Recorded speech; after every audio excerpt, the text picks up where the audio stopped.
Silahkan duduk.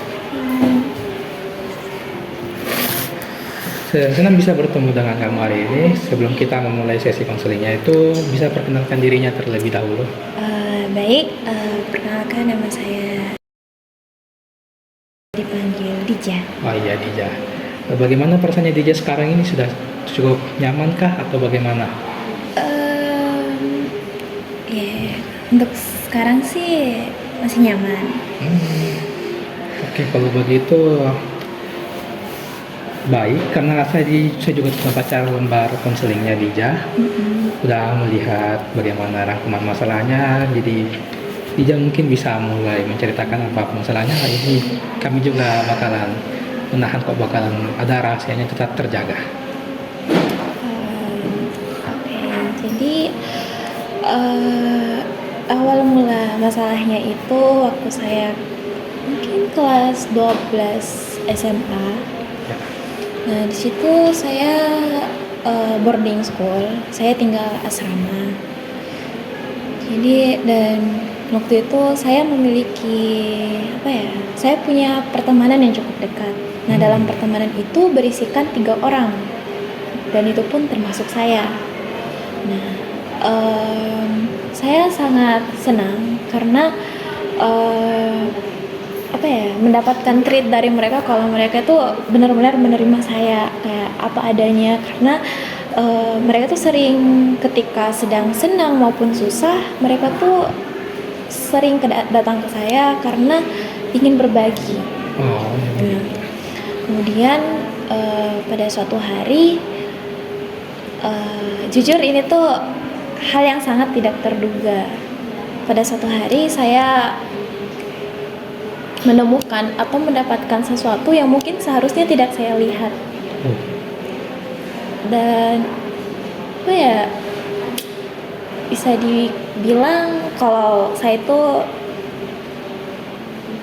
memergoki percakapan mereka berdua di belakang saya. gitu. Dan itu hal yang tidak mengenakan buat saya.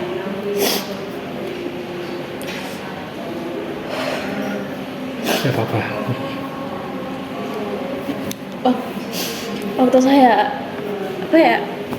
Waktu saya melihat hal tersebut, saya pun cuma bersikap biasa saja. Kayak di depan mereka saya tidak tahu apa-apa. Saya tetap mungkin masih berteman dengan mereka. Namun saya pribadi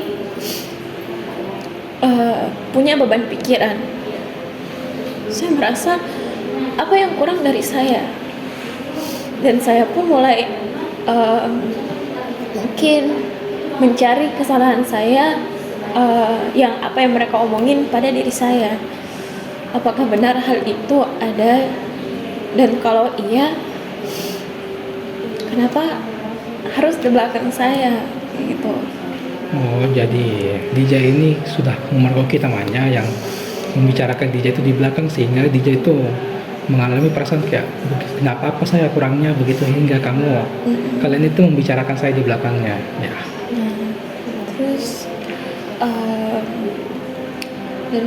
dan saya sendiri merasa kalau hal tersebut sangat berdampak pada diri saya saat ini, dimana saya ini menjadi cenderung tertutup. Namun saya ini masih bisa beradaptasi dengan baik lah di lingkungan saya, entah itu lingkungan yang baru ataupun lingkungan yang lama. Cuma saya mungkin sedikit menutup diri. Bisa dibilang apa yang saya tampilkan kepada orang lain itu belum tentu saya apa adanya. Jadi pengalaman Dija ini di masa lalu ini masih mempengaruhi Dija sampai sekarang ya? Ya, sangat sih kalau bisa dibilang sangat. Karena saya tuh benar-benar terpukul akan hal itu, sehingga saya selalu mencari kesalahan saya, dan bahkan merasa takut untuk memulai sesuatu karena saya terlalu memikirkan pendapat orang lain ataupun penilaian orang lain terhadap saya. Oh, jadi begitu ya. DJ itu sekarang lebih tertutup lah dalam berhubungan dengan temannya. Karena takutnya terlalu terbuka itu malah terjadi lagi seperti di masa lalu. Dan kalau boleh jujur, saya tidak hanya teman, bahkan saya dan keluarga pun kurang terbuka tentang hal ini. Jadi yang tahu masalah itu cuma saya sendiri. Oh, Dan ini pertama kalinya saya menceritakan hal ini ke seseorang. jadi begitu ya.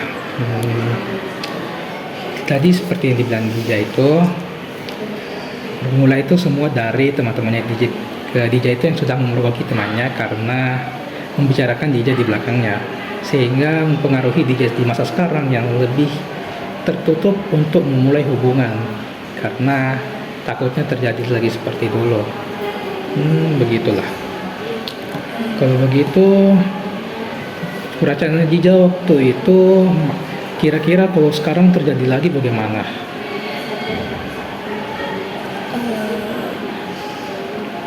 Kalau sekarang terjadi lagi sih, atau bisa saya katakan juga kalau saat ini pun juga terjadi. Oh, Kayak apa ya? Saya selalu dihantui dengan pikiran-pikiran negatif. Saya selalu merasa, oh orang ini sepertinya tidak suka dengan saya, tidak suka dengan keberadaan saya. Dan saya merasa dari pengalaman tersebut, diri saya ini semakin peka akan keadaan. Jadi saya tuh apa ya, selalu mendahulukan keinginan orang lain dibandingkan keinginan saya. Bahkan jika itu tidak mengenakan bagi saya biasanya akan mengusahakan karena saya ingin merasa diterima. oh, jadi seperti itu ya. DJ ini lebih mengutamakan perasaan orang lain dibanding perasaan DJ sendiri. Sedangkan perasaan DJ itu kurang nyaman dengan hal tersebut. Saya cuma saya merasa takut ditinggalkan.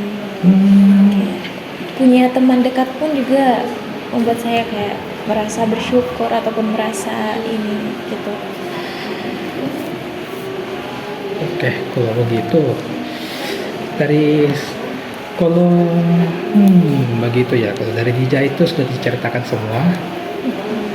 Nah, sekarang kalau menurutnya DJ itu kalau kayak begitu apa yang bisa dilakukan DJ kalau untuk langkah-langkah kecil lah supaya tidak terlalu bisa terlepas dari masalahnya? Mungkin kurangi berpikiran negatif, mengurangi pikiran negatif. Tapi saya pribadi jujur bingung karena hal ini sudah terjadi beberapa tahun lamanya, nggak terlalu lama sih, tapi pas saya kelas 12 SMA. Jadi pada saat itu pun saya belum mendapatkan sesuatu agar saya bisa memperbaiki diri saya yang seperti ini. Dan saya bingung, saya harus merubah perspektif dari lingkungannya ataupun pada diri saya sendiri. Jadi seperti dibilang DJ itu mungkin harus lebih tidak overthinking ya. Mungkin itu. Bagaimana dengan perasaan DJ untuk kalau kayak kan diutamakan perasaan orang lain, sedangkan untuk perasaan DJ bagaimana? Itu belakangan sih.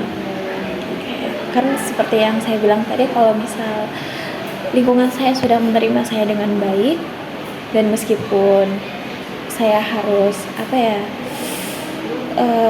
bersusah payah agar bisa diterima, mungkin itu cukup bagi saya. Namun kadang saya juga masih kayak berpikiran kalau saya masih berpikiran meskipun itu teman baik saya masih berpikiran kalau saya tidak boleh berbuat seperti ini karena saya takut dia nanti anggaplah risih sama saya. Makanya entah itu baik sama teman saya, kakak saya, adik saya tuh terkadang tidak menjadi diri sendiri. Jadi seperti itu ya. Sepertinya pesan DJ itu seperti DJ ini lebih tidak terlalu bukan memungkinkan, tapi lebih mementingkan perasaan orang lain supaya DJ itu diterima. Baik. Ya, bagus lalu kalau begitu. Saya juga tidak bisa memberikan saran yang lain karena saya di sini hanya sebagai konselor. Baik, karena sudah hampir memenuhi waktu sesinya, bagaimana kalau Dija itu bisa minggu depan apakah mau kembali lagi? Eh, dengan senang hati, saya akan menyempatkan hadir. Baik, sebelum kita mengakhiri sesi konselingnya ini Dija, biarkan saya dulu merangkum beberapa poin-poin yang tadi Dija sampaikan. Boleh. Yang pertama itu Dija tadi kurang nyaman dengan hubungan karena peristiwa di masa lalu yang membuat Dija ini sekarang jadi lebih tertutup dalam menjalin hubungan dengan teman ataupun keluarga sendiri. Iya, baiklah Dija, terima kasih sudah bercerita. Baik, saya permisi.